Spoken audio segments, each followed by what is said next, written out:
Theaters nationwide got this email saying the National Endowment for the Arts will no longer offer award funding for this project.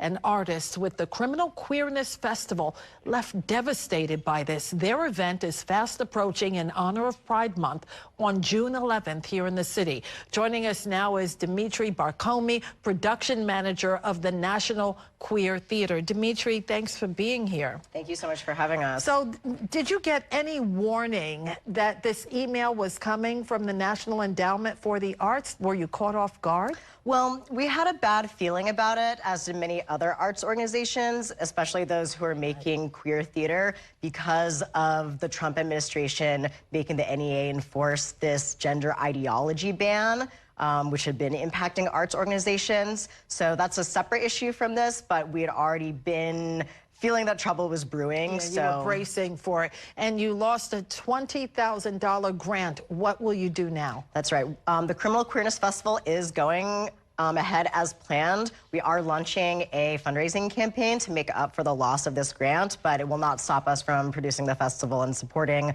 the work of these international artists. Okay, and give us an update on the lawsuit. You're filing a lawsuit in conjunction with other organizations, right, against the NEA? Yes, exactly. So that's with the ACLU and a lot of other queer arts organizations. We are trying to defend our right of free speech, saying that the government does not have the ability to intercede in us making queer art. And we should note that we reached out multiple times to the National Endowment for the Arts and have not heard back. So you have a GoFundMe up. You're still going to move forward. And let's talk a little bit about the Criminal Queerness Festival. It happens every Pride Month, and it focuses on the LGBT community that is banned in other countries, correct? Correct. This festival has been going on since 2019, and we produce plays by playwrights from countries where LGBTQ identities are censored or criminalized, which now may include the United States. And how do you feel personally going through this with all of the backlash that's currently happening against the LGBTQ community?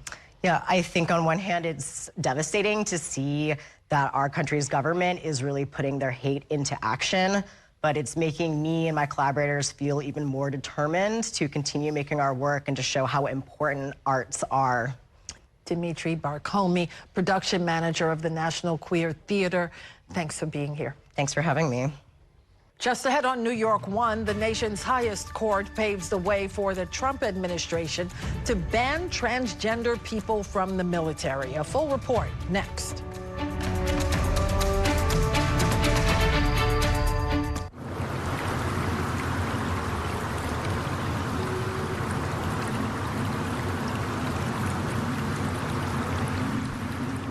This election year is all about New York City. There are 51 council seats up for grabs, races for